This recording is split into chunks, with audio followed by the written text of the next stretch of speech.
Hey, Tyson's Honor here. So, are you an entrepreneur? Or, as Mark Cuban says on Shark Tank, are you a wantrepreneur?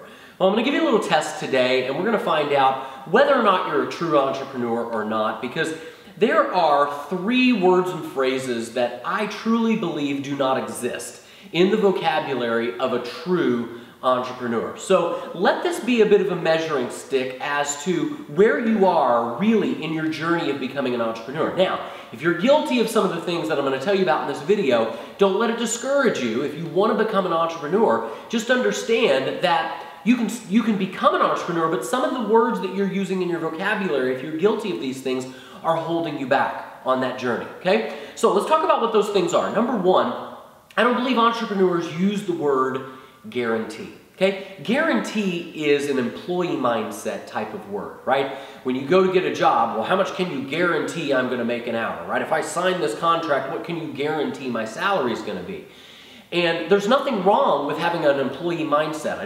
There's a lot of people who they're happy having the security of a 9-to-5 job, and they know what their next paycheck is going to be, and you don't have that as an entrepreneur, right? But your earning potential, understand that as an entrepreneur, you are paid for your results and not for your time.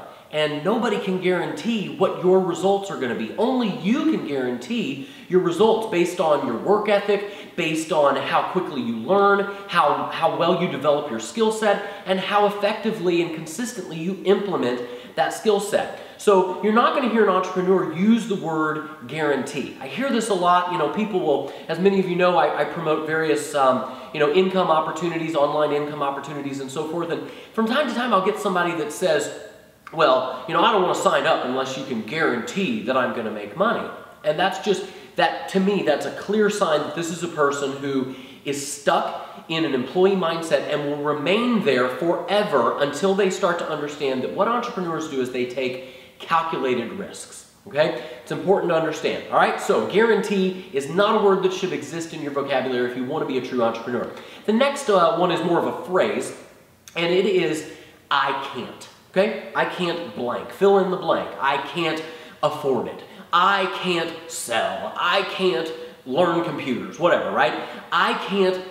Entrepreneurs don't use the words I can't. Okay? Replace that. Okay? If you have been finding yourself using words like I can't afford it, replace that with how can I afford it? How can I come up with the money for? I'll tell you guys, I've built a lot of businesses in my life, and every business I've ever built has been built on a loan or on credit. Okay? Now, some of you may say that that's fiscally irresponsible, and I would disagree. Well, for me, I would disagree. For some people, maybe it is, but I know that by having debt, I'm motivated. By having business debt, I'm motivated to succeed in that business. My very first business, I borrowed $5,000 from my dad to buy a van, and it was a little snow cone business, and my flavors, and like a generator, and a snow cone machine to crunch the ice out, and we went driving around my town, and I paid my dad back that money. And then the next business I started, I put that on credit card. And then the next business I started, I invested probably $20,000+ into my education. But there's a quote by Ben Franklin that I think is great, and that is, empty the coins in your purse into your mind, and your mind will fill your purse with coins. You can never go wrong by investing in your education, by investing in your mind, as long as you know that you're motivated enough to use that knowledge and take action on that knowledge to make a return on your investment. And that's what I've done in practically every business I've ever built. I've invested in my mind, I've invested in my skills, and then I simply took action on that. So you're never going to hear an entrepreneur say, I can't afford it, or I can't do such and such. What they're going to say instead is, I currently don't have the means to do such and such, but how can I come up with the money? How can I don't know how to do technology, but how can I find somebody who does? How can I acquire the skills that will allow me to build a web page or learn to use computers better, right? It's disempowering language to use words like I can't. And the next phrase I want to talk about, which is, I am just not blank, right? Fill in the blank. I'm just not technically savvy. I'm just not business-minded, right? I'm not technical. I'm not a salesperson, right?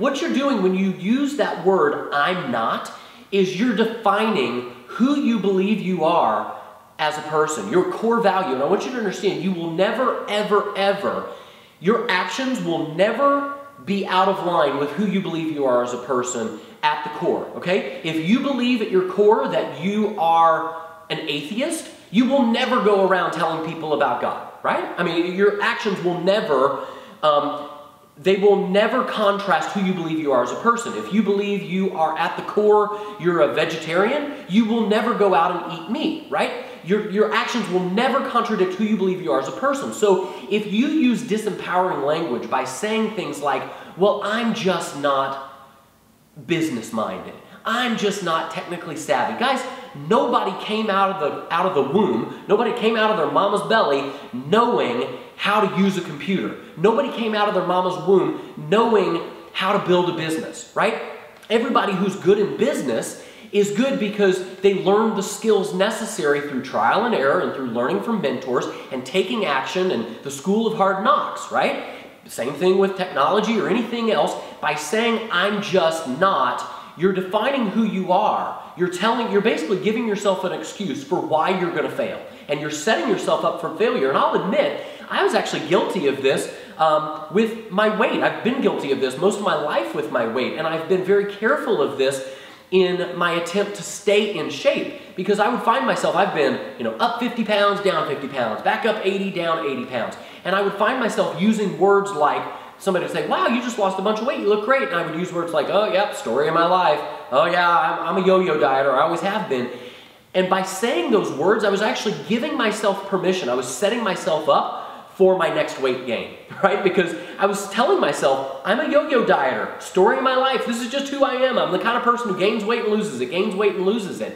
And my actions fell in line with exactly what I told myself I was. So I want you to understand, it's very powerful for you to understand that you have to start telling yourself, it's important that you get your mind in the right place, and instead of saying, I'm not, or I can't, and using disempowering language, start using empowering language like, I want to become, or how can I come up with fill in the blank, all right? I hope you got some value from this. Let me know what you think. Some of you might find this information controversial. Put a few comments below this video and let me know your thoughts.